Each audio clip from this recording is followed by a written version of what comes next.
क्या किया, उनकी सौतेली माँ ने राजमहल से निकाल दिया, लेकिन ईश्वर की कृपा हुई तो वो ही राजा बने, हजारों वर्ष तक राज्य किया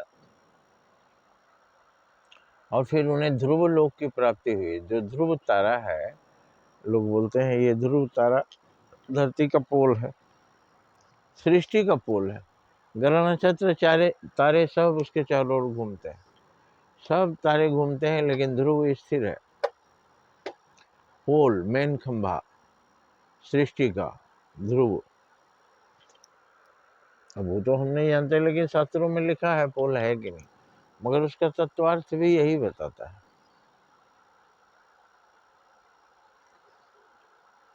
कि ध्रुव लोक सत्य और तपस्या ही है।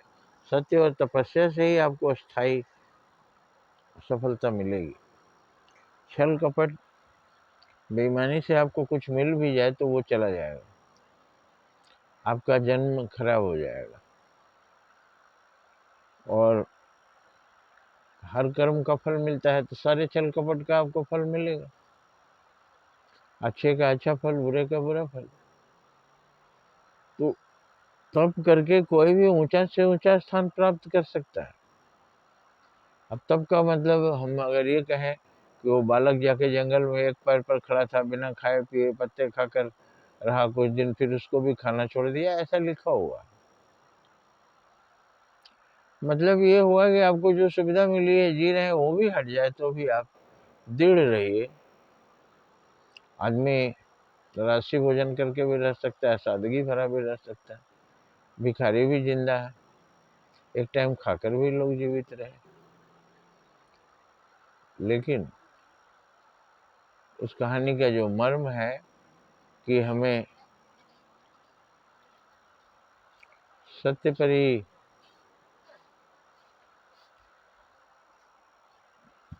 रहना चाहिए, अस्थायी शांति उसी से मिलती है। तो सुरुचि और सुनीति की बात क्या है? सुरुचि और सुनीति की बात यह है कि पहले आदमी नीति पर ही चलता है, नीति पर चलता है, लेकिन बहुत दिन अगर सफल नहीं हुआ तो वो झट से रुचि के रास्ते पर चल पड़ता है। चलो, ज़्यादा ईमानदारी, सत्य हरिश्चंद्र बनने से नहीं काम चलेगा, ये दुनिया सत्य हरिश्चंद्र से नहीं चलेगी। सत्य हरिश्चंद्र का परिणाम क्या हुआ? वो जो डोमघर बिक गए, अंतिम विजय तक लोग नहीं इंतजार करना चाहते। तो ज्यादातर लोग रुचि अपना लीजिए, उत्तम जिंदगी जिएंगे, लेकिन उत्तम पद की प्राप्ति नहीं होगी। ध्रुव ने तप करके उत्तम पद प्राप्त किया और अपने तो ध्रुव तारा बने ही, माँ का भी नाम ऊंचा हुआ, उन्हीं के बगल में सुनीति तारा भी चमकती। तो ये है तत्वार्थ। तप से आखिरी सच्ची विजय होती है। रुचि आपको थोड़ा लाभ देगी तत्काल, लेकिन अंतिम विजय सत्य की होगी। रुचि के जीवन जीने से आपको सब भूल जाएंगे। जैसे बहुत सारे सुखी लोग आए और चले गए इस दुनिया से, केवल उन्हीं लोगों का नाम है, वही लोग अमर हुए जिन्होंने तप किया। जय हिंद, जय भारत।